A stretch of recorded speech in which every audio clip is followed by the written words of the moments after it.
Filmproducent Nicolas Winding Refn og producent Henrik Pandstrup står tilbage med en gæld i millionklassen, efter deres filmselskab NWR er gået konkurs. Utilfredse kreditorer og et lakket ry, det er konsekvensen for de to ejere af filmselskabet, NWR, der netop er erklæret konkurs. Gælden til kreditorer på 15 millioner kroner blev overarbejdet under produktionen af spillefilmen Fear X, som på trods af anmelderroser blev en publikumsmæssig fiasko. Fear X havde et kompliceret og problematisk produktionsforløb, blandt andet præget af potentielle investorer, som viste sig at være dybt useriøse. Nicolas Winding Refn ønsker ikke at kommentere konkursen på nuværende tidspunkt. Det er jo 5,5 millioner, vi personligt hænger på.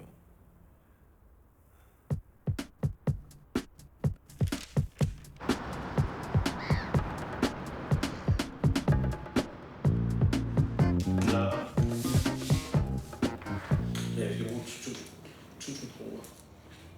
Så hvordan skaffer vi det? Det ved jeg ikke. Hvor vi nu kan.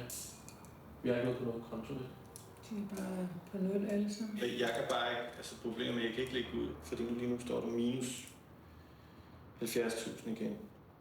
Ja. Og så tror jeg, at vi får hisseanfald, hvis jeg lægger ud igen. Jeg skal bare have en løsning på det.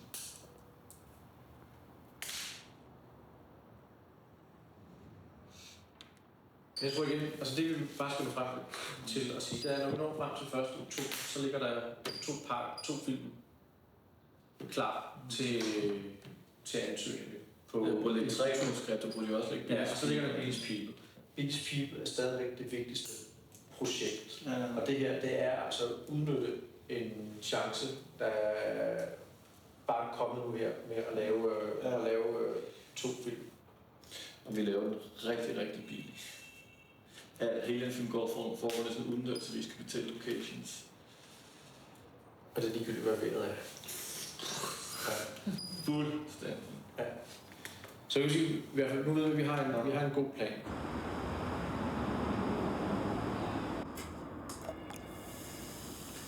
Hvor meget er det, jeg skylder på? Men det, jeg fortalte fra lidt om, det er, at vi har ligesom... 4x. Jeg ved ikke, hvad jeg kalder det. Fanskudfilm. Og så er vi så ved at sætte... Og så er vi nu ved at... For ligesom at indsprøjte vores økonomi med saltvand, så laver vi de der pusherfilm. Men fordi de ikke er finansieret endnu, så er der heller ikke nogen penge til selskabet endnu. Men det er det, vi er ved at lave nu. Jeg er ved at skrive, når vi er ved at prøve at sætte penge sammen til det. Og det ser også meget lovende ud. Men det gør også godt, at det tager sig to måneder før det økonomi passer. Ja, jeg håber, det er i hvert fald det bedste for jer. Ja.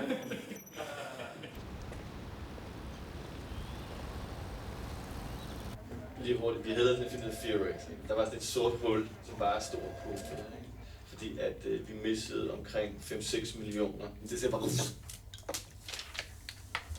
Det, der i hvert fald er meget vigtigt, det er, at de penge, der kommer i kassen til de nye film, at de ikke bliver blandet sammen med de gamle skader. Ja. Fordi så bliver det noget rigtig rod i de nye selskaber også. Ja. Billy's People. Okay. Det er vigtigt, at der ikke bliver betalt en værregninger over i Billy's People. Okay. Men det er vigtigt at fremover, at alt, hvad du får udskrifter fra banken, at du gemmer det. Ja, selvfølgelig. Og sender det ind til os løbende. Ja. Også at du gemmer underliggende bilag som dokumentation for de omkostninger, du har haft. Ja. Fordi det er jo ligesom betingelserne for at kontrakte fra ejerregnskab. Ja. Hvis under hård administration af Deloitte og Touchebad. Hvad mener du? Det betyder, at de administrerer alt nu. Vi er startet ud af det. Så jeg får en stor regning for revisor. Så jeg er nødt til at arbejde virkelig meget. Men jeg skal være helt vildt hurtig. Jeg skal skrive begge manuskripter her i august måned. Mærta. Hvad betyder det, du skal arbejde virkelig meget? Bare skal sidde der og skrive hele tiden? Ja.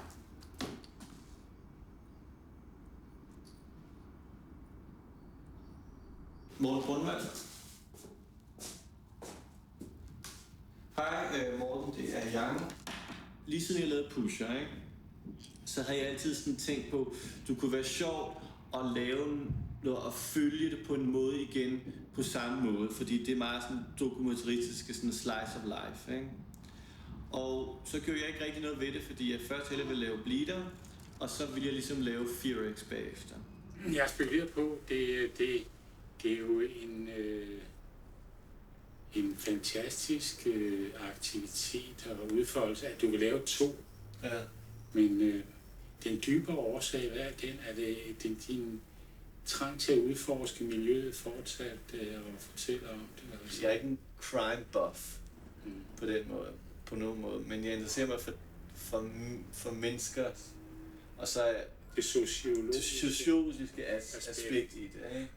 Og så er det jo selvfølgelig bare noget over gangsters, hvor det hedder, det er mellem liv og død, og det gør dramaet bare, det er meget højere, ikke? Ja. Men Shakespeare skrev jo heller ikke om revisorer, vel? Han skrev om alt det andet der, ikke? Ja. Spændende. Men altså, for så vidt, så er det, ja, så har jeg umiddelbart en spontan tillid til, at det kan blive meget vedkommende. Ja. Og det er jo vigtigt, ikke? Og det er vigtigt, at du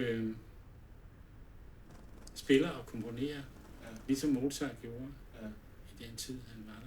Ja.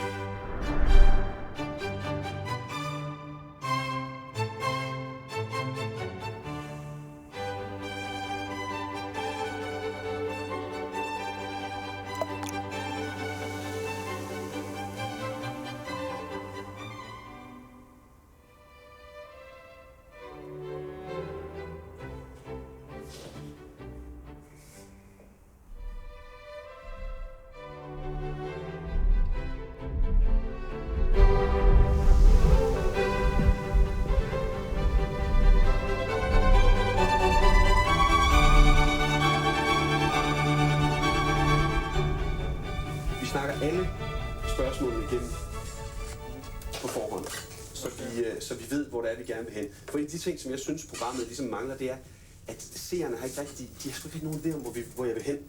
Altså jeg synes, at det væsentlige, det væsentligste for mig at vide, det er, hvordan vil du følge op på en succes? Hvordan vil du lave en ny succes? Hvordan vil du lave Pusher 2 og 3 til succeser? Det vil jeg gerne vide. Okay. Og jeg har lavet sådan et 2-minutters indslag, hvor jeg giver sådan en forklaring på, hvorfor den første, eller hvorfor Pusher blev så stor en succes, som den blev, og hvorfor at den er blevet en klassiker på videohylden. Klassiker?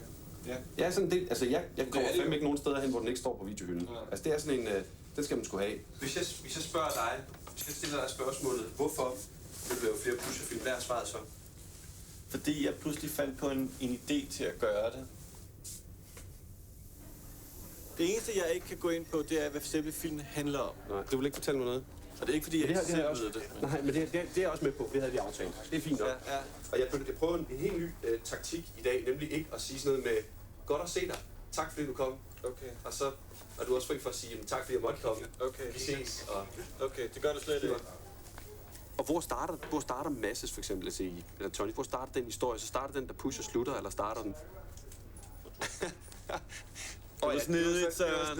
Det var snedigt. Fuck. Jeg blev caught in my own damn trap. Okay. Det er fint. Nicolas Winding Refn, hvorfor har du besluttet dig til at lave... Jeg tager den lige forfra igen. Jeg tror ikke, det der med at sige navnet har jeg altid sådan lidt svært med. Hvorfor vil du lave 2 Pusher-film mere? Fordi at jeg under Fear X, som jeg brugte 3 år på at lave, hvor jeg kun havde 5-6 ugers decideret kreativ optagelse, blev enormt utålmodig. Og at når jeg skal til at lave Billy's People her i 2005, selvfølgelig der var et tidsrum, hvor jeg lige så godt kunne lave noget film, fortælle en historie. For jeg begyndte ligesom at ophobe sig ind i mig, så jeg blev for sådan en hysterisk til allersidst. Og så nat sagde jeg bare, jeg laver Pusher 2, jeg laver Pusher 3, for jeg fundet ud af, hvorfor og hvordan jeg kan gøre det. Pubus. Janko. Ja. Vi ejer Billy's People, som ejer Pusher 2. I løbet af den her uge, så bliver det lavet om, at vi kommer ned og ejer det der. Og så bliver det her, der ejer. Så det her bliver fjernet. Men altså, det skal bare... Det Hvorfor er Pusher 2 Billy's People? Fordi det er produktionsselskabet. Det vil sige, det er alt. Hvis der er et eller andet, der går galt, så er det det, der bliver, altså, der går galt. Hvad hedder det?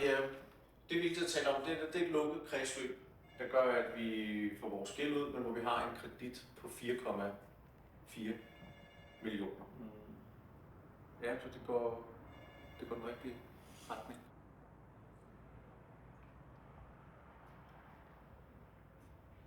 Og så, altså... Men hvornår er det, vi kommer op på sådan noget som 10 millioner? Det er Billy's People, der gør det. Det er jo Billy's People, der skal være det helt store, ikke? Der kan vores honorar, der kan i stedet for at stå kroner, så bliver det dollars det hele. Fordi det vi kan Pusher 2 og Pusher 3 kan gøre, er en god indtægt, som der ligger som et fundament, der bare kommer. Så man er uafhængig af bank og de ting. Men det er, nu ligger der jo to store film, ikke? Med stort potentiale. Altså det bliver aldrig sådan noget tocifret, men altså hvis lige pludselig Pusher 2 bliver set af 350.000 mennesker, og så kommer der så lynhurtigt nogle billioner ekstra. Og det eneste, det afhænger af, det er, at Pusher 2 ser ud som at blive en lynende succes. Nej, det skal bare være godt, det du laver. En anden vigtig dansk film i en helt anden filmtidsalder er Nicolas Winding Refns Pusher. Nu er vi glade for at kunne præsentere en spændende nyhed. Vi får besøg af Nicolas Winding Refn, der for første gang fortæller om Pusher 2 og Pusher 3, som man skal til i gang med at lave. Inden han kommer, tager vi lige et lille kig tilbage på den første Pusher, der hamrede ind på biografscenen i 1996. Der har aldrig været så beskidt, så vild og så smart som i Nicolas Winding Refns debutfilm. Den solgte ca. 200.000 billetter i biografen og var med til at starte den nuværende succesbølge i dansk film.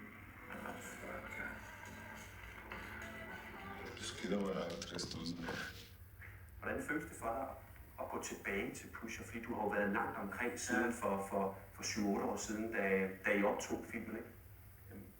Altså, det der jo... Det er sjovt. Heldigvis, ellers gør jeg det jo ikke. Altså, det er ligesom... Det er noget, jeg laver, mens jeg forbereder noget andet. Men det er sjovt, og det er det, der er vigtigst. Og det er det første, jeg siger. Er det noget, jeg gider det? Ja. Vi har brændt for det? Ja. Godt, så laver jeg det. Tusind tak, fordi du kom.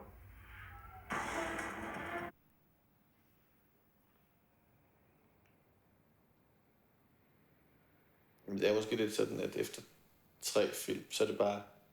Så er det. Så er det endte med, ikke?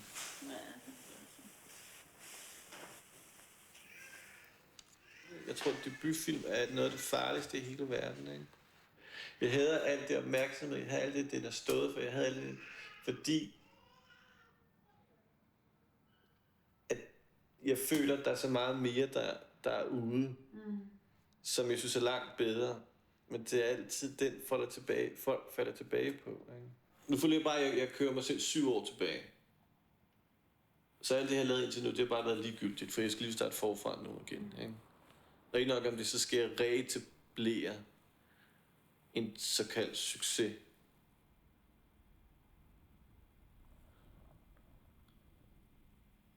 For 2 minutter siden kunne jeg sådan fortælle og sige, og nej, og nå, det bliver spændende og sjovt, men nu skal det faktisk laves, det vil sige, nu skal jeg levere det. Og det skal være bedre end etteren, og det skal være, og det er lige så frisk. Fordi hvis det ikke er lige så frisk, så bliver folk jo skuffet, ikke? Det vil sige, at jeg føler, at jeg putter 20 kilos vægt ovenpå mig igen, ikke?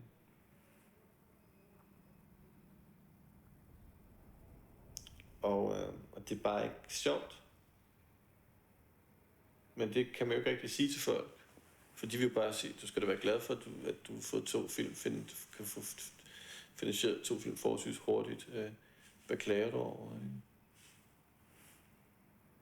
Det er jo, og så synes jeg, man lyder dum, når man siger det, ikke? Fordi man lyder også meget, altså, og at høre på mig sidde og brokke mig over, at det godt kun det for pengenes skyld, og jeg er faktisk ret ligeglad med det, er jo ikke godt. Det er jo tarveligt af mig, det er jo enormt sådan selvoptaget, destruktivt, ikke?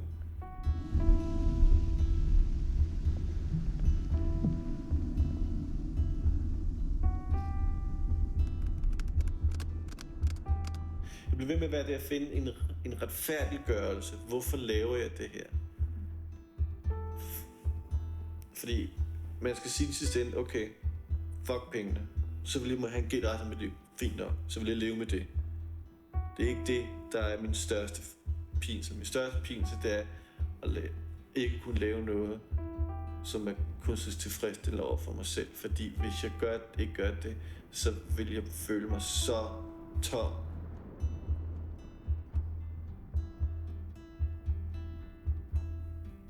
For jeg ved ikke, om Pussy 2 og 3 bliver bedre og bedre. Og hvis de ikke gør det,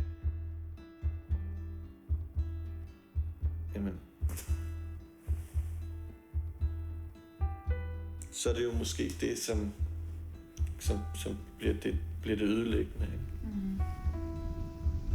Og så prøve at finde en måde at gøre det anderledes på, for at dække over min usikkerhed på, om jeg kan gøre det bedre. Ikke?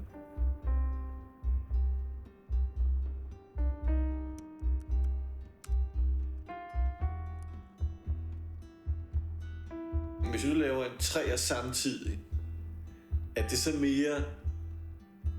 hvad kan det blive til noget? Forstår du, hvad jeg mener? Så for at finde på en eller anden måde et koncept på, hvordan jeg så kan på en eller anden måde kan gøre det anderledes, end hvad det var første gang. Så finder man sådan en model, som jeg meget kan lide der med at sige, så kaster jeg kun folk, som har en eller anden adgang til det. Jeg hedder Kurt Borlene, og jeg er 37 år, og jeg har været lidt vild i min ungdom. Og så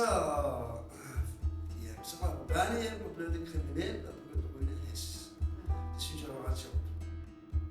Jeg føler ligesom, at jeg virkelig fejlede med Fear-X, og på grund af det er jeg tvunget til at gå tilbage. Og det har jeg enormt dårligt med. Først fordi jeg synes, det er min mest ambitiøse film, og også min bedste film. Og det er den film, jeg har brugt mest tid på. Ikke? Så jeg kan mærke, at det er enormt defensivt, når folk nævner den. Ikke? Fordi man har allerede ligesom sat den en eller anden slags bås. Og det var en fiasko. Åbenbart så meget, at nu skal Young starte forfra. Ikke?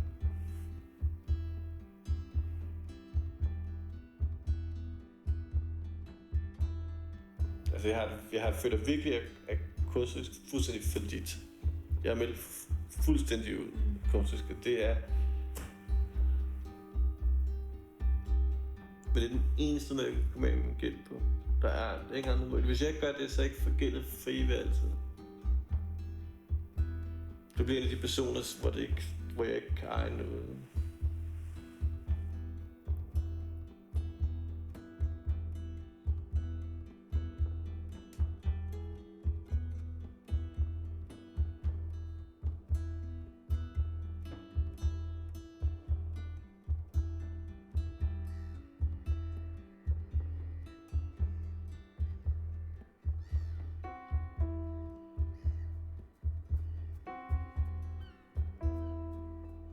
Jeg har lavet noget te, eller jeg har i hvert fald sat vand over til te. Jeg hører, I drikker te.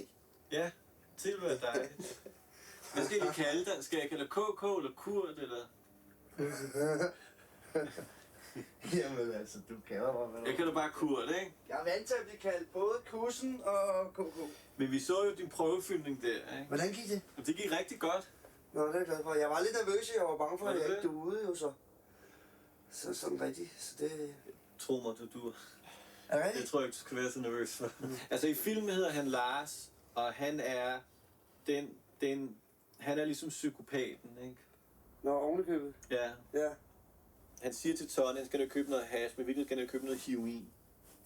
Skal jeg også tage det der heroin der? Nej. Jeg tager ikke heroin. Nej. Nej, men altså, jeg skal nok overraske dig, fordi jeg skal lige fortælle færdigt. Jamen, jeg skal lige fortælle færdigt, hvad der sker med den karakter. Altså, han er meget, meget usympatisk, ikke? Og virkelig psykopatisk, ikke? Ja. Men alligevel enormt charmerende også, og sjov og underholdende, ikke? Nå, jamen, det kan jeg sagtens. Ja. Det tror jeg på, jeg kan. Vil jeg have noget te? Meget gerne, så. Altså, der mælk og sukker? Nej, bare almindelig. Det er jo spændende, mand. Men altså, jeg vil i hvert fald sige, jeg håber ikke, jeg begynder at drikke og ryge has igen, vel? Nej. Så jeg vil aldrig sige aldrig, vel? Nej. Altså, jeg kan ikke love noget. Altså, Jeg har jo haft nogle tilbagefald. Det har været lidt svært for mig at få rigtig fat og holde helt op rigtig lang tid. Ja. Men altså, jeg har næsten ikke taget noget til ro. Så det er ikke? Ja, det er fantastisk. Hvor jeg før i tiden røg has konstant. Jeg har røget 16 år hver dag hele tiden på morgentøj. Hele tiden? Ja, for på Christiania. Ja. Ja, for sagen. Jeg trækker vejret igennem jointen, ikke? Altså, du er skæv 24 timer? Ja, jeg vågner op over en joint, ikke? Okay. Ja, ja. Og hvad er med hukommelsen? Jamen, jeg er ikke så god til at huske, vel? Det er jeg ikke. Nej. En korttidshukommelse, det er den, der går ud over jo med hasen. Jo. Ja. Godt. Nu skal jeg hjem til mit barn og min kone. Ja.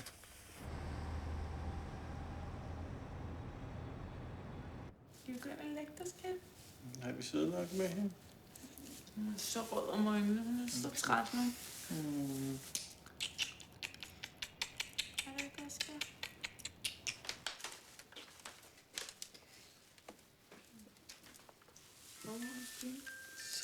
Ligger den her ved vores dyne? Og på mit hovedpude. Ja, skat, kan du sove godt? Den lille Ole med paraplyen, han kender alle små børn i byen.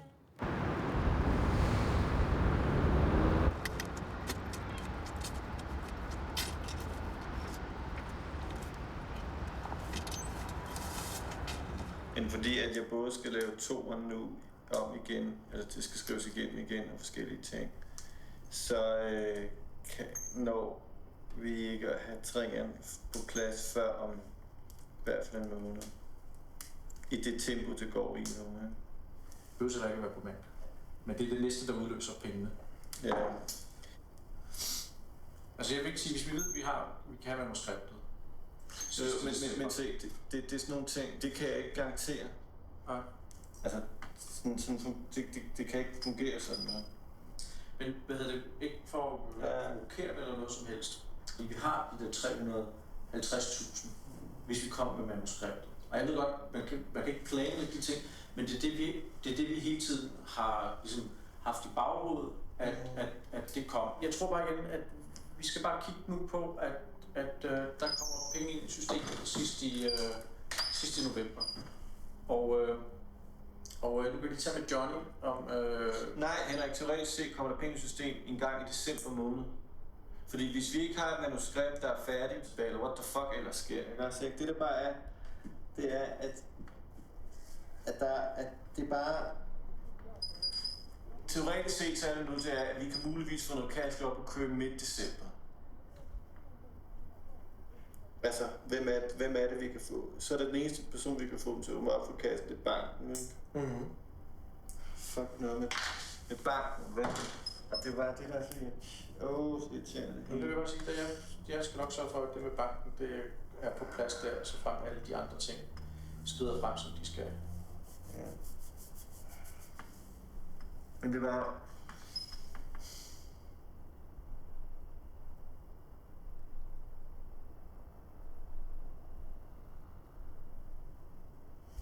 Altså det er bare, hvad hedder det... Jeg har svært ved at tro på det nu, det må jeg sige. Mm.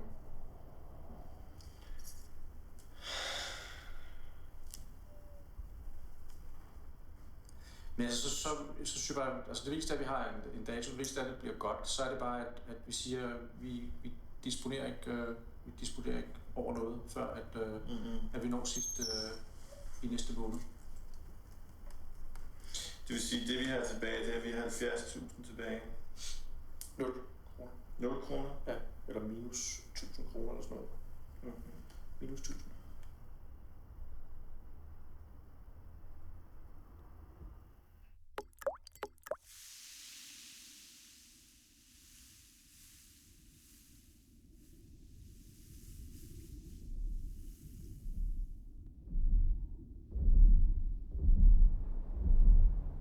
Vi tømmer fuldstændig det her skab. Ja. Og alt det ved siden af. Alt tøjet? Ja, vi tager alt ud og lægger det der.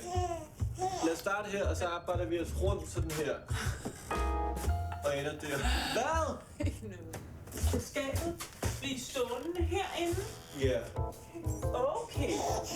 Så er der faktisk ingen grund til at tage alt tøjet derud. Jo. Nej, for jeg kan godt åbne det herinde. Vi tager en sort sæk. Nej. Ja? Det er sådan, når man rydder ting op, som vi så på Oprah. Så rydder man ting op ved at lægge det ind ved siden af, så man kan få et danset overblik.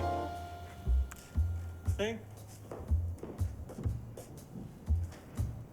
Ej, tænk, du har taget helt alt mit undertøj ud. Hvorfor er du sur? Fordi, at hvis alt ikke bliver præcis, som du vil have det, så er du sur. Nej, så skal der ud. Det handler ikke om, hvordan jeg vil have det. Det er bare at sige... Nej, men du kan også nogle gange sige, okay Liv, så gør vi sådan. Jamen, det er hele tiden mig. Jamen, så kommer du med en bedre løsning. Så siger du, vi kan også bare lægge det, som vi tager lettere til skuffen ud igen. Vi skal flytte det. Og så behøver du ikke at være mere sur. Jamen, jeg er ikke sur. Godt. Så lad være at være sur. Ja.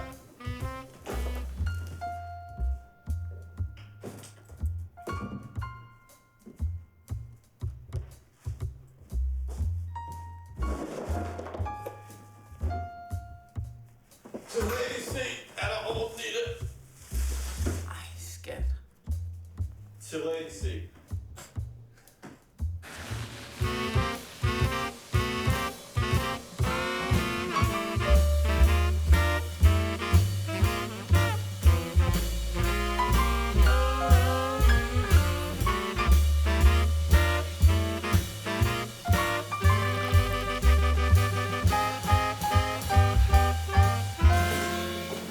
Hvorfor?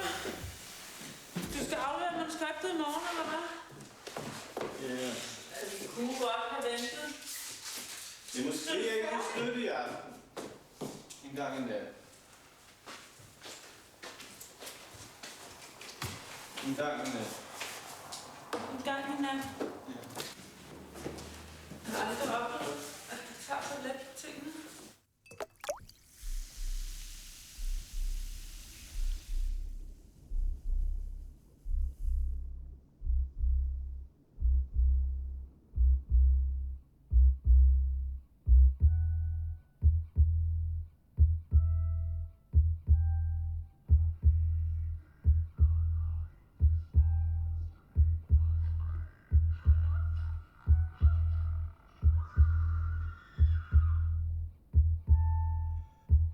Det hele er sådan overskueligt nu.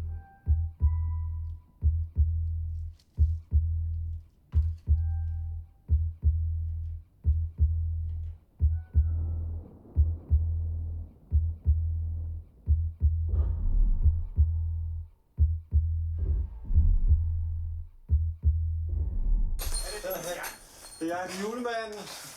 Er det Franke? Hvad så, Franke? Så er jeg. Har der lidt julegave til dig? Nå, har jeg sagt, at jeg kunne lide det? Nej, men jeg tænkte, det var da ikke sådan noget... Jo, det er sådan noget, man godt kan Ja, drikke. ikke? Det hedder det. Eller højst. Nej, men det er fordi, jeg kan først udbetale i morgen, og der er I væk. Så man kommer tilbage den 29. Vi er ikke væk i morgen, men det er lige meget. Men der er lukket i butikken, ikke? Nej, Er der ikke? det er kun mig, der er væk. Nå, Jeg men skulle- så er der ikke noget. Så tager jeg den lige igen. Du kunne lide min mor. Det er du sindssygt, mand. Den her, det er det vildeste.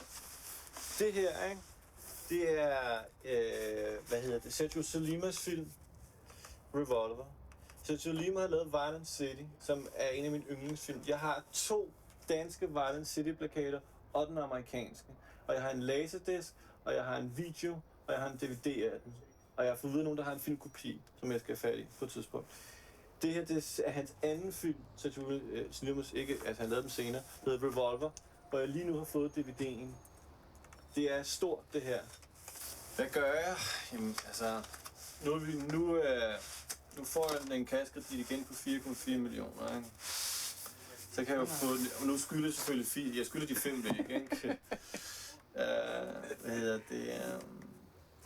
Men jeg tror, jeg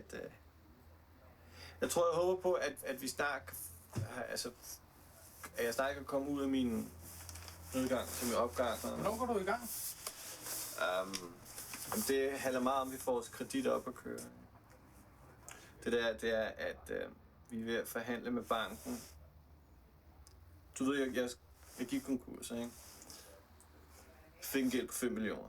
Alt stoppet omkring mig bare, ikke?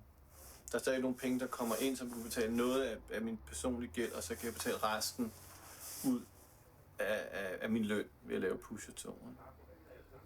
Og det skal falde på plads nu, og jeg skal ud med selvskyldig kaution.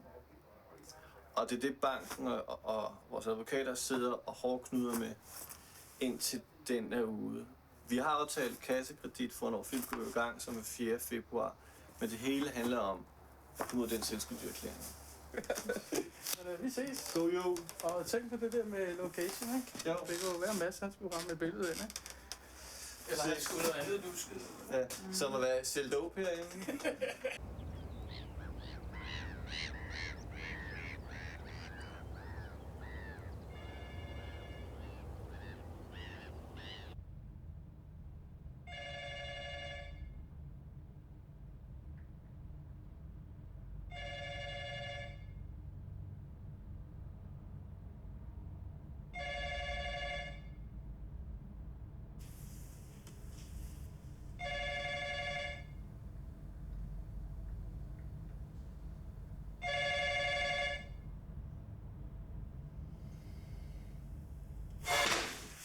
Hej Anders. Hvordan ser det ud nu for os? Ser det lidt stadigvæk sort ud, eller hvad? Jeg synes, det ser godt ud. Ja. Så har vi hørt på banken i dag, og at de har accepteret, at vi er kommet ud af vores selvskyldige. Så jeg skylder ikke 5 millioner mere nu. Hvad så det selskabet? Ja, Pusher 2 ApS har så overtaget gælden, og der betaler jeg så gælden tilbage, ved at vi al vores løn og sådan ting bruger vi til at betale gælden tilbage. Okay. Så du får heller ikke nogen løn for den her film? Jo, fordi så giver de os en kassekredit på 4,4 millioner. Men i hvert fald gør det her ud af den. Så det som der er nu, det er, at Pusher 2 bringer mig ud af gælden sammen med Henrik, og 3'erne bringer penge ind i selskabet. Det er sgu da rigtig godt. Ja.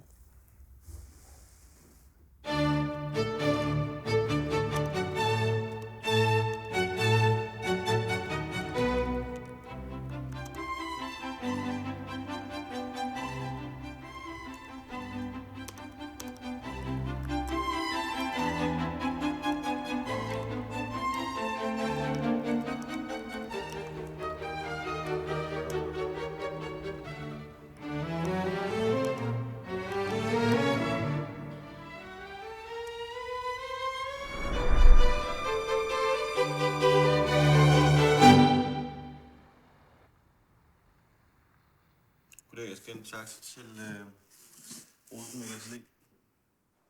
Jeg satser på, at i slutningen af denne her måned, går der i hvert fald et eller andet beløb ind igen. Jeg kan ikke sige, hvor meget nu. Hvor meget er den i minus? Okay.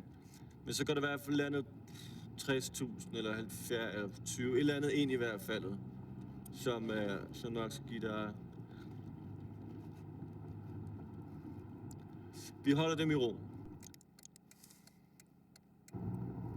Hej skat, det er mig igen. Jeg vil bare lige sige, at jeg lige snakkede med banken, og jeg lovede, at vi vil holde vores private kort stille, så vi ikke brugte dem, indtil der kom penge ind igen, ikke? Så bare så vi lige husker det. Hej så længe.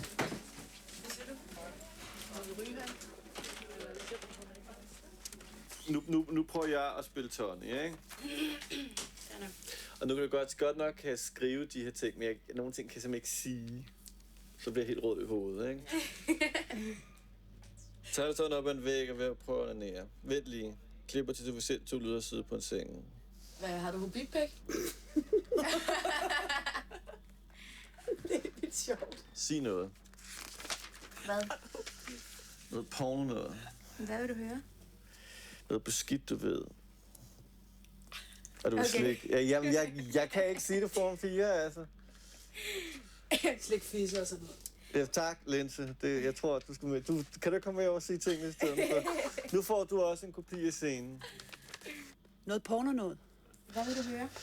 Noget beskidt, du ved. Sig, du vil slikke hendes fisse. Skal vi prøve lige at spille scenen? Kom så for satan. Og så siger jeg det. Så siger du Linse. Og så siger du Linse. Jeg har en superpæk, kom så. Yes, baby. Tørne begynder at generere fra projektion og skæggene. Kan I ikke lave lidt lesbisk? Hvordan vi så gør det? Vil Maja begynde at tage toppen af... Bare bliv ved. Vil Maja begynde at tage toppen af Maria? Kunne hun sagtens gøre det? Det kunne hun jo sagtens. Prøv at gøre det, mens I er lesbiske. Har I noget mod at tage hinanden i skridtet? Okay, fint. Så gør jeg også det. Men så gør jeg også det. Hvis vi bare kan, så tager vi sådan sted efter sted, du ved. Så tager vi bare det. Ja. Fordi jeg tror godt, at han kan huske. Jeg tror bare, han kan... Det er 60.000 gange nede. Det er sagtens huske. Så det lille... Så det se, du skal bare slappe af, ikke? Og bare tage det stille og roligt, ikke?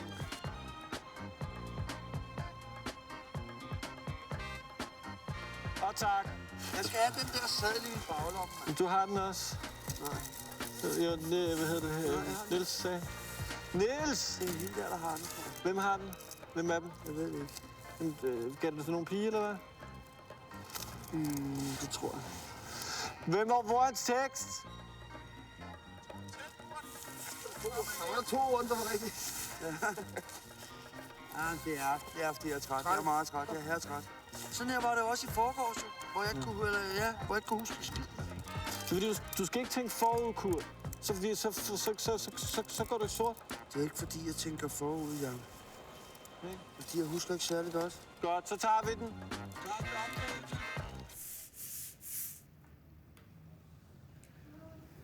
Du er dårlig humør. Ja.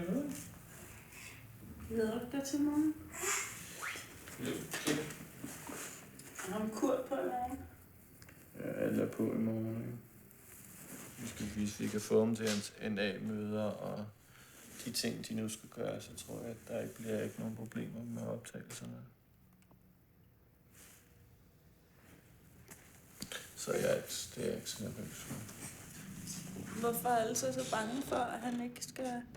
Jeg har jo skrevet under på for forsikringsselskabets side, at der er problemer med dem, så er jeg tvunget til at finde nogle andre mennesker. Ikke?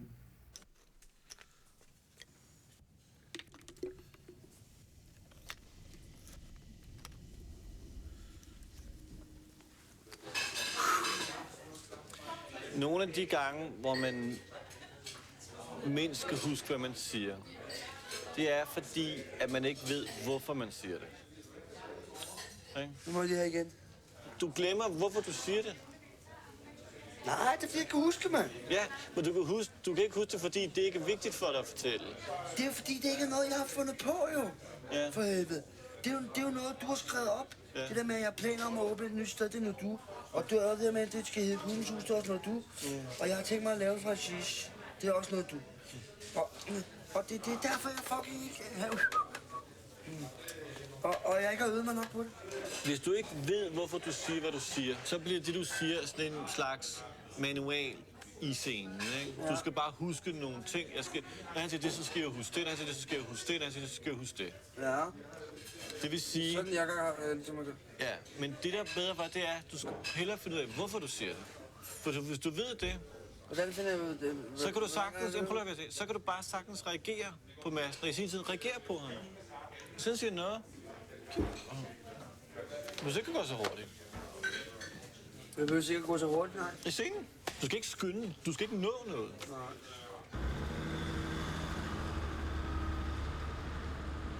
Danmarks mest omtalte skuespiller Mads Mikkelsen har smidt håret for at udfylde rollen som småforbryder i den københavnske underverden.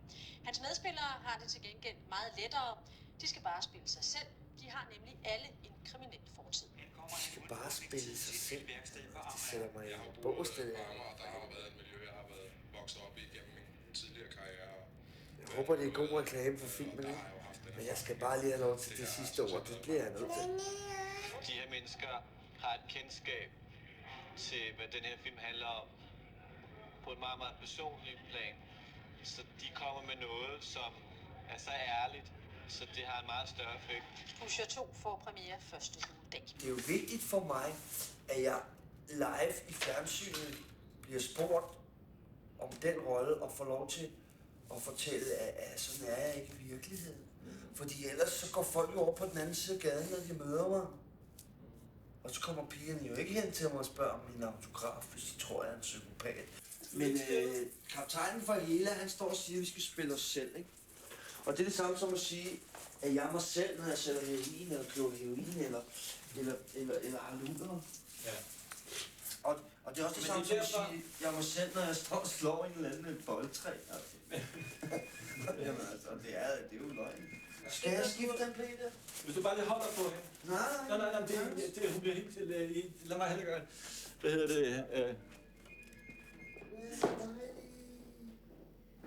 Jeg har et meget, meget dårligt smag i munden af det her. Af hele det der TV2-indslag. Jeg kan mærke, at det her, det kan blive grimt for nogle mennesker, og der er nogen, der kan være ligeglade med det, ikke? Og jeg har det bare sådan nu, at jeg gider ikke at have nogen... Altså, jeg skal ikke have flere produktionsproblemer på den her film, og jeg gider ikke at gøre nogen mennesker sure, eller føle, at udnytter dem, eller sådan nogle ting. Nu har jeg tænkt mig at forklare, at jeg hiver alle skuespillerne til møde på fredag, og så vil jeg forklare om det indslag, og hvordan det indslag kom frem. Okay. Hej. Men, hvad hedder det? Men du skal nok få din mulighed, er jeg sikker på. Altså, fordi altså, jeg er stor modstander af hårdstoffer. Ja. Jeg er stor modstander af det, jeg slået en halvdel af min familie ihjel. Men altså, jeg får masser af tid til at sige noget.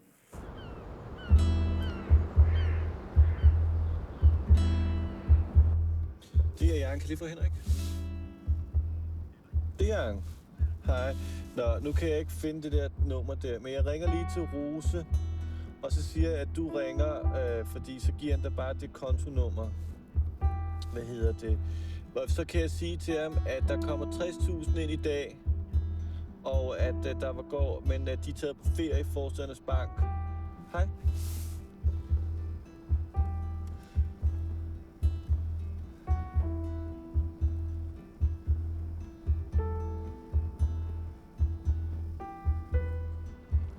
Det er Jørgen, Rose. Forstyrrer jeg? I dag, der får jeg 60.000. Hvad hedder det? Fordi at de der Forstadernes Bank, de skal have en uges ferie nu. Så alting ligger lige stille indtil, ja, de kommer hjem om en uge igen, ikke? Det var bare det. Ja, der skal jo penge i kassen, ikke? Hej så længe.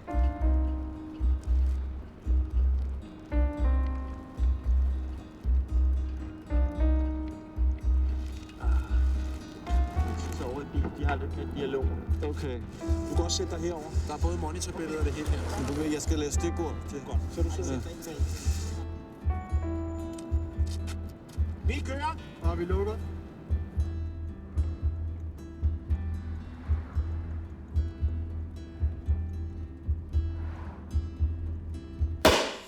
Nu slapper dig af med de der skyderier. Jeg har 2 ting, jeg lige skal sige. Efter 3 ugers optagelser, så ser det jo virkelig, virkelig godt ud, det vi laver. Så vi har 3 uger endnu, så det bliver jo spændende, om vi kan gøre det, men det er jeg sikker på. Så lad os starte med at skåle i champagnen, og så har jeg så noget andet, jeg skal snakke med jer om. Skål! Skål, Jack. Tak. Der er gået nogle mange rygter om den her film. For meget tidlig start, om alle mulige, der havde meninger, og det troede, hvad det her handlede om, hvem der var med, og hvad der gik ud på, og sådan nogle ting. Så, Mia, de begyndte, der er jo mange ting, der løber rundt. Det oplevede vi så for et par uger siden, da TV2 bragte et indslag i nyhederne om, at vi var i gang med at lave Pusher 2, ikke? Det handlede jo også om, at de sagde noget andet, end hvad de havde lovet at sige. Der har jeg et problem. Ja, det ved vi godt. Fordi prøv at høre, jeg spiller ikke mig selv.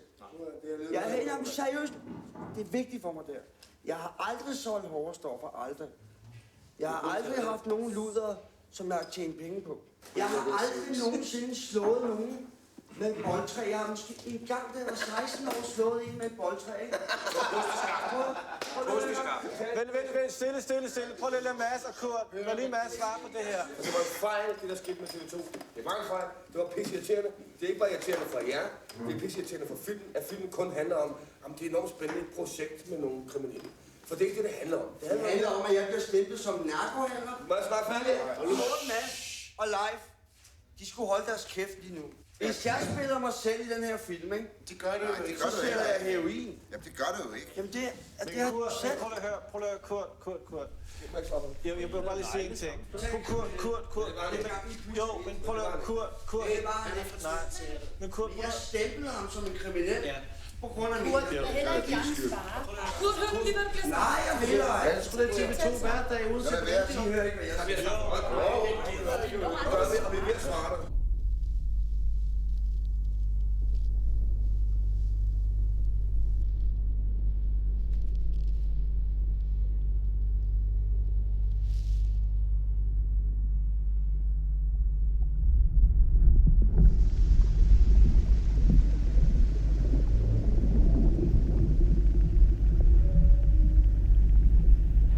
Vi vil meget gerne sørge for, at du kommer derhen og afsted, ikke, Kurt? Fordi det går jo ikke, at du falder i weekenden, mens du er her, vel? Og det er godt, at du ringer. Det er godt, at du siger, som du har det. Og du skal altid ringe til mig 24 timer i døgnet, hvis der er et eller andet, du skal snakke om, eller du har noget behov, ikke? Men lige nu, der har du noget fysisk behov, så jeg skal bare lige snakke med Johnny om, hvordan vi får dig ud af byen, ikke? Jeg ringer til dig om 10 minutter. Godt. Hej, Kurt. Jeg bliver simpelthen så lige at snakke med dig. Ja. Ja, de snakker med Kurt. Og han har været op og feste i nat. Ja. Han vil meget gerne ud af byen. Så det, jeg tænker mig, det er, hvad hedder det? Det vil jeg gerne blande Henrik ind i. Ja. Men det er en god idé. Det er en rigtig god idé. Men det, jeg foreslår, det er, at hvis du hurtigt ringer... Okay, vi skal kunne ud af byen i dag. Fordi han siger, hvis han falder i weekenden, så har han det hårdt mandag. Okay. Men skal vi ringe til Kurt nu og sige, at vi er ved at finde et sommerhus det her? Ja. Skal jeg gøre det? Ja, det må du godt gøre. Okay. Men det er ikke nogen god idé, han sidder der alene. Nej, men det finder vi ud af bagefter. Vi finder ud af transport og hus og sådan noget. Ja. Sig det til ham. Godt. Kurt, det er Jan. Vi er ved at finde et sommerhus til dig nu. Så... Ja, du kommer bare. Du kommer bare for noget at spise. Ja, det er... Jamen, vi kan jo kun glæde os til at se kussen. Han er her om 10 minutter. Okay. Er det okay nu? Nu kommer du på landet. Ja, det er jo fantastisk. Det er skide godt. Og,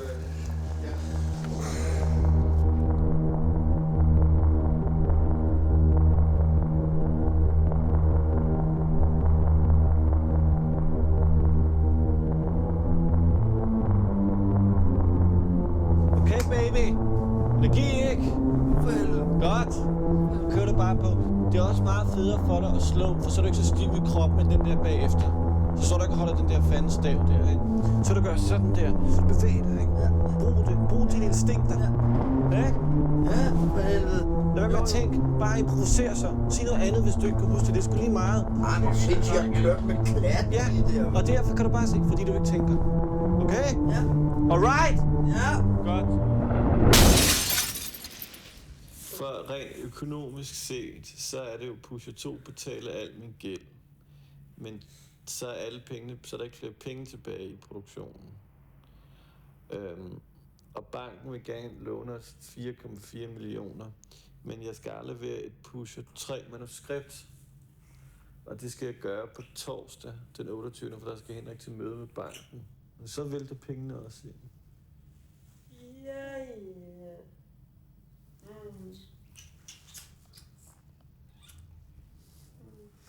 Du er så presset. Du er så presset. Ja, men det er jo sådan en lille prinsesse, kan få gode sko her. Vi behøver ikke nogen gode sko, vel? Nej. Det behøver vi ikke.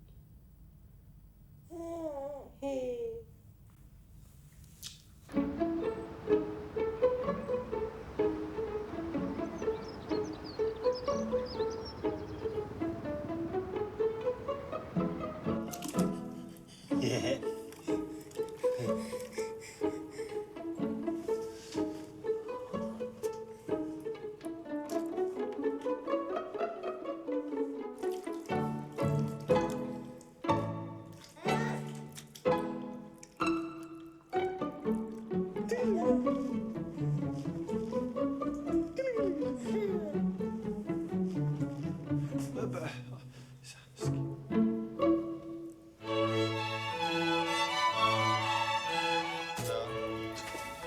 Ja, nej, en grund til, at jeg bedte Torben om at mødes, det var fordi, at nu, når ligesom Pusher 2 er afsluttet, og vi skal til at starte Pusher 3 nu, som forhåbentlig bliver finansieret her, lige efter påske, så begynder jeg også at tjene nogle penge. Og det er jo dejligt for alle involverede her, ikke? Så det hele, det handler om nu, det er, at jeg får klippet Pusher 2 færdig, så Nikolaj Scherfig fra Filminstituttet, som er konsulent, kan se film og sige, at jeg giver også til 3'eren nu. Fordi hvis han giver til 3'eren nu, så har vi ikke brug for nogen, så har vi ikke brug for banken, vi har ikke brug for Nordisk Film, vi har ikke brug for nogen. Fordi så er der jo 12 millioner, der går ind i systemet igen, ikke? Der er nogle brikker, der skal falde på plads før, ligesom... Der er bare én, vi skal bare pusse 3 finansielt. Men er der nogen risiko på, at han ikke godkender det? Nej, fordi han har sagt til mig, at han gerne vil lave det.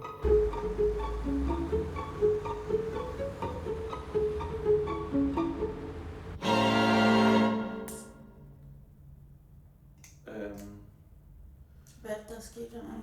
Der er nogle ting i det her system, der er lagt til rette fra bankens side og vores advokats side, som i bedste fald vil gøre, at jeg og jeg skulle betale 1 million ekstra i skat.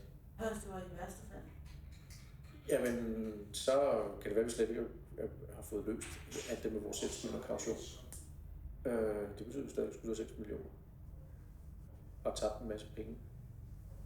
Så du skal hele den her redningsplan tænkes igennem igen fra et nyt synsvinkel igennem vores revisor, som kun er her i vores interesse. Det var godt, de spurgte til de her. Men problemet er, at jeg forstår ikke, hvad de spørger om, for jeg forstår ikke alt det her jura-revisor noget. Så det er selvfølgelig irriterende, at hele tiden ikke rigtig kunne forstå, hvad der egentlig sker. Men jeg synes bare, det er så nedtur, at du ikke ved, hvad der sker ordentligt. Jo, det er ikke så meget det. Jeg ved godt, jeg forstår det bare ikke. Og det er ikke noget med, at de kan forklare det til mig 20 gange. Men det er enormt kompliceret. Det, der bare var ved at ske, grund til, at det her faldt sammen med banken, det var, at Bjarne gik ind og påpegede og sagde, hvis den her model bliver kørt, som I har gjort, så kommer jeg og Henrik til at skylde 1 million i skat. Og det vil så sige, så nu skal han... Men jeg tænker også bare, hvis Bjarne, revisoren, opdager fejlen, jamen, så skal det jo ændres. kan andre så ikke også opdage? Jo, altså, men det er det, jeg siger, så skal det jo ændres. Så skal det jo ændres. Ja. Det er det, jeg siger. Det er det, han er sat til nu. Men så er det bare... Så er gælden stadigvæk ikke betalt af det der. Jo, nej. Det er som om, vi er sådan nogle fantaster. Jo, men skat, det er igennem, prøv at, det er igennem fantaster, at tingene ligesom lykkes i den sidste ende. Ikke? Hvornår? Vi har aldrig været tættere på at blive millionær end nu. Jeg har aldrig været så tæt på det, som nu. Tæt på det? Du har en gæld på 5 millioner, hvad snakker du om? Den kommer ud af verden, ikke? Det vil sige, at jeg har aldrig været så tæt på at være millionær, ven. Så det er bare at holde tungen lige i munden. Oh god. Nej, vi bliver snart. Men det, der så er nu, det er, at fordi vi ikke kan arbejde videre med en kreditten med Forsvarsbank, indtil det her er faldet på plads, og det skal falde på plads, så trækker vi så på vores kontrakt, vi har med Pusher 3 med Nordisk Film, hvor de betaler os 360.000 upfront. Okay, så det vil sige, når du laver Pusher 3, så får du heller ikke nogen penge for det? Hører du, hvad jeg siger? Du hører, hvad jeg siger? Du hører, hvad jeg siger? Og det skulle være den? Nej, du hører, hvad jeg siger. Okay. Når Pusher 3 går i gang, så får mig og Henrik 1 million hver. Det er derfor, at det hele handler om at få Pusher 3 op og køre. Det er det hele, det handler om. Jeg synes bare ikke, I skal lave et projekt til, ligesom 4X, hvor I starter, hvor pengene ikke er der. Altså, Det gør vi heller ikke, Okay, godt. Hvad hedder det? Og så er meningen, at Nikolaj Scherfig skal se et gennemklip af Pusher 2. Og så ser han den, og så forhåbentlig siger han så ja.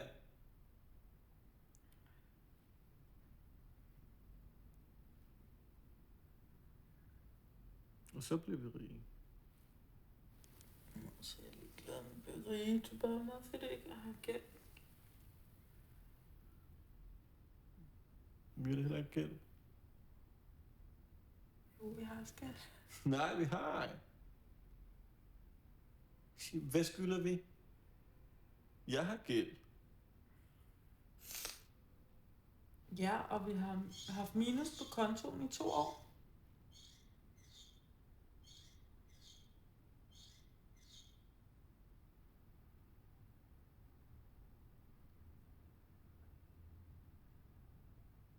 Herregud. Jeg har stadigvæk en anden, ikke? Jo, men det er bare...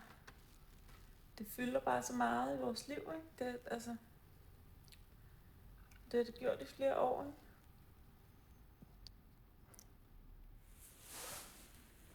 ikke? Men den er lige ved at være der nu, ikke? Tro nu bare på det. Ikke? Men altså, jeg tror bare ikke rigtig på det, I'm sorry.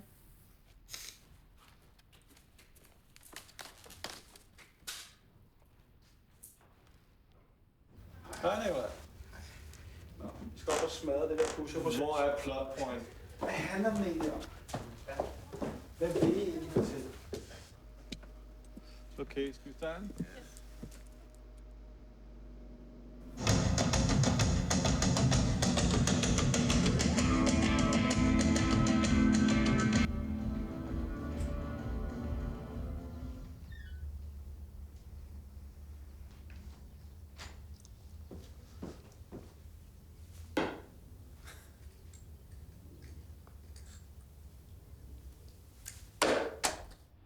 Men skal jeg sige ja? Jeg tør ikke at tro andet.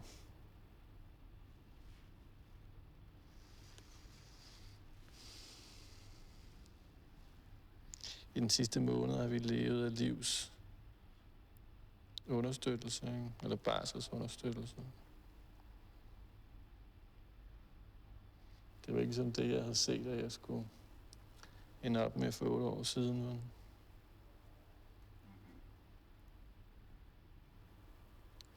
det der tanker om, at nu til at ske noget i mit liv, bliver ligesom større og større, ikke?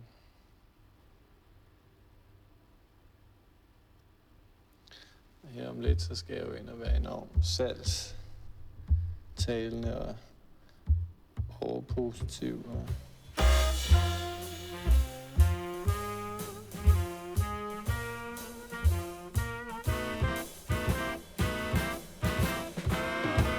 den her film udskiller sig fra alt det, fordi altså, der er næsten 3 millioner mennesker, der har set Pusher 1. Det vil sige, bare for at se, hvad det er. Og vi skal jo nok få gode anmeldelser. De skal jo nok skrive, at Mads Mikkelsen er rigtig fed og god energi og sjov dialog og bla bla bla. Og det er derfor, at det bliver en sikker vinder på alle mulige måder. Jeg tror på, altså toren, den går hen og sætter et aftryk, når den kommer ud, første juledag, og skal helt sikkert finde sit publikum på de der 200.000 plus. Nu vil vi ikke se den med vores distributør nu, men det er helt sikkert på, at de kommer på, ikke? Og så har vi, kan vi sige, den der gimmick med, at vi har en helt anderledes Pusher 3 første påskedag. Så der er faktisk kun...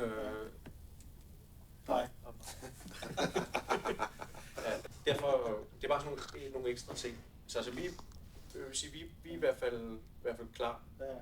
Men det, altså, jeg vil sige, det er jo skidesvært for mig at vurdere. Altså, fordi jeg vil sige, jeg har det også sådan, når jeg ser den her film i dag. Ikke? Så synes jeg også, det må jeg jo ærligt sige, jeg synes, at der er noget ufærdigt over den. Mm-hmm. Altså, det er også derfor, at for at jeg kan ligesom give beslutning, så vil jeg være sikker på, at Pusher 2 ligesom kan fungere, og har den styrke, den skal have. Men det, der er vores, tidsmæssige problem vedrørende rent praktisk, det er, at hvis vi ikke går i gang i den her uge, så når vi ikke at komme i gang til den 1. juni. Det vil sige, at jeg skal ligesom give produktionsgo, ja. Eller sige, i denne her uge. Yes. Jamen, det er helt urealistisk. Og kig på, det er helt pipelip, må jeg sige. Altså, jeg kan godt se, at det her godt kan blive skide godt. Men jeg vil sige, når man sidder og ser den, så har man også med det, at shit, der er altså også nogle ting, der ikke fungerer endnu. Hvis den her skal fungere, så skal den bare sidde i skabet. Hvis den ligesom får lidt, den er ikke så god, så pusher jeg, så ryger den ned. Altså, hvis den ligesom får det markat. Nej, Push-It var sgu federe. Og jeg vil sige, jeg er ligeglad, om der er 30.000 eller 80.000 eller 250.000, der ser den her film. Fordi det, der tænder mig, det er, at den er god. Ja. Altså, jeg vil skide på det andet. Men jeg vil også ligesom sige, det for mig vil jeg ligesom se, altså, det ideelle for mig vil være at se, at den her samlede sig mere. Inden jeg ligesom siger, jamen go for træerne.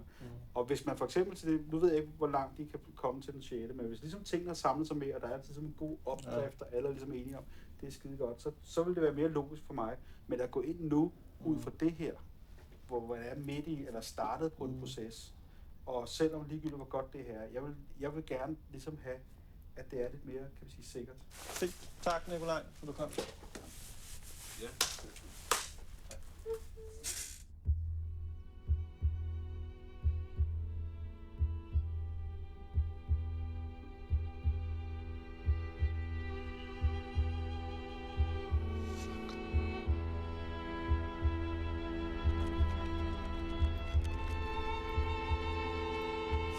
Den film, vi så i dag, den er der nu. Altså den der kunne du sætte ud i biffen og få dine 200.000 billetter på. Ja, det er stort set. Den var der simpelthen. Der var alle de fede ting og den fede rytme i det, ikke? Altså igen, han vil denne her film. Han skal bare have det der. Han skal bare se den film, han mener, der har den kvaliteter, der gør, at han kan sige, den er der, ikke? Vil jeg så tage tiden og så have et vinderklip til de folk, der den siger.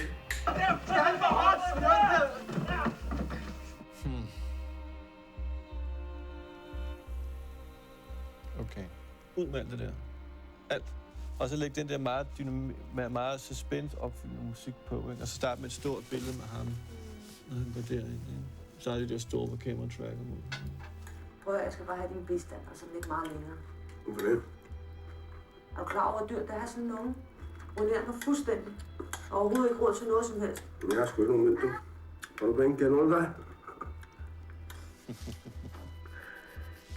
Det virker da meget godt.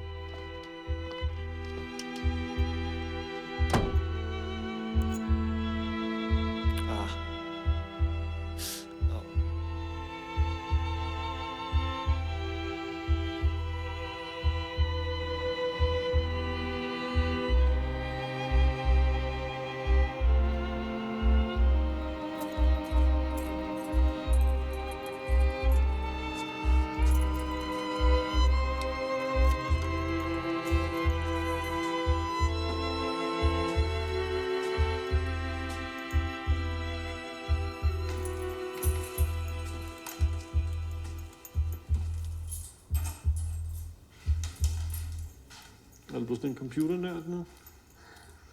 Hvad? Ja. Nå, Nikolaj så film i dag der. Ja. Og han kunne ikke sige nu, om han ville give til træerne. Han skulle se den igen. Hvorfor kunne han ikke sige det? I tror, at han venter på noget bedre, eller hvad? Jeg ved det ikke. Jeg tror måske, at han vil være helt 100% sikker på, at toren fungerer 100%. Så nu kører vi selv forproduktionen op og betaler den selv og gambler på, hvad han siger ja, ikke? Hvorfor skal I nu til at gamble igen? Helt ærligt, Janne. Jeg troede, I havde lært.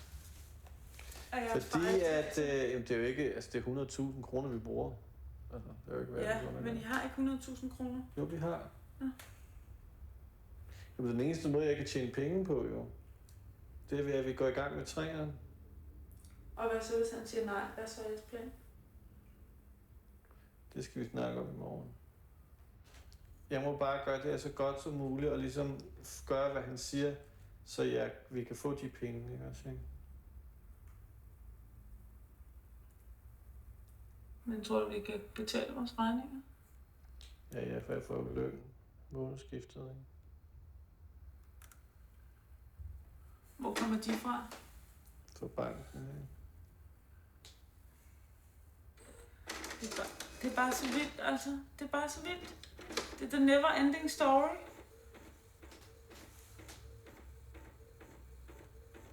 Du skulle lave de her film for, at du skulle få nogle penge, ikke?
Jeg skulle lige glemme min check der til dig, men jeg kommer i morgen med den, ikke?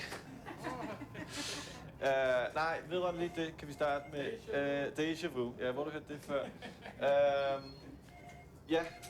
Jeg venter på, at træerne bliver finansieret, og instituttet har sådan sagt ja.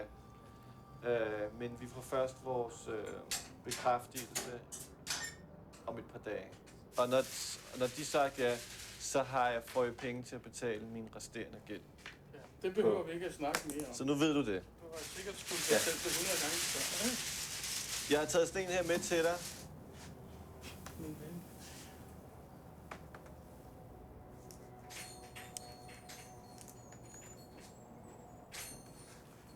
Jeg har jo også alle de andre ting liggende hernede, men pengene vælter ind snart.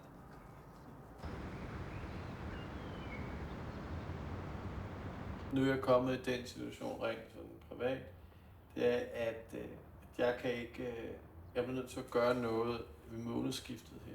Altså, fordi jeg både i mit storsindede selskab drukner i regninger. Jeg ved ikke rigtig, hvordan jeg skal løse det. Fordi at jeg kan nemlig ikke, jeg kan ikke låne penge. Altså, jeg kan ikke gå ind for noget kredit i banken, fordi Rose har den gæld ikke hos Rose. Jeg kan ikke betale mine selskabsregninger, fordi at der står minus på kontoen. Det vil sige, jeg sidder i sådan en ond cirkel. Der bliver ved med ligesom at stramme sig mere og mere an. Jeg kan snart ikke sige, kom med flere undskyldninger. Og det er det, der er ligesom, det er det, der er lidt hurtet i min egen situation. Jeg også ikke. Der er det lys foran, der hedder, at alt fryd og gammel, når træerne, når Nikolaj siger ja, hvad jeg vil vide på, at han gør. Så er der lys, så er alt godt. Når træer falder på plads, så er der jo ikke nogen problemer. Så vil jeg så sige, så er det virkelig fedt.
Det var ikke, hvad vi aftalte.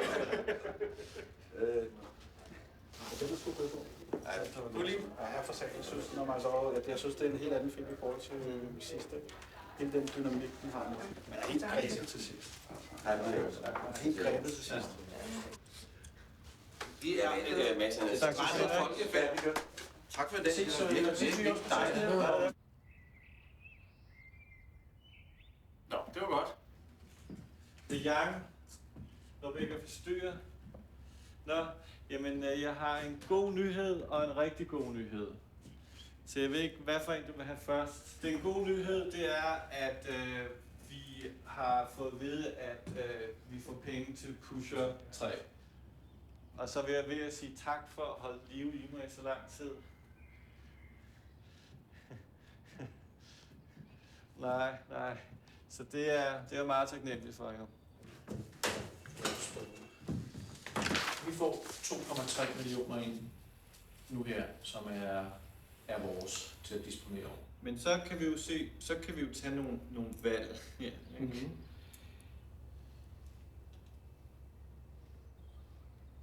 Vi kan jo gamble og sige, at vi lægger 1 million til side, og så deler vi 1 million hver. Ja, så gambler vi. Ja. Jeg tror på projektet. Jeg mener, det er jo ikke, fordi vi ikke har prøvet at gamble det før. Nej. Så jeg må få sådan en Spider-Man. Hej. Må jeg få sådan en I love you? Ja. En Tivoli-ballon. Okay, med Spider-Man. Nå, skat. Tak. Du må gerne spise den. Må jeg godt spise den?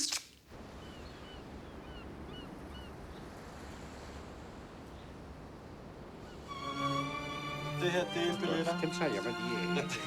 Så har jeg noget til dig. Hvad hedder det? Der er til hele familien. Der er 6. Ja. Det er til dig. Mange tak. Så har jeg den sidste række, vi skylder dig. Du er afsted mandag. Så er det jul. Grønne skjorte til dig. Vil du ikke have noget fint tøj på, skat? Nej, men det er fint det her. Jeg har min bedste gummisko på. Hvad vil jeg? Lola, skal far tage en anden trøje på?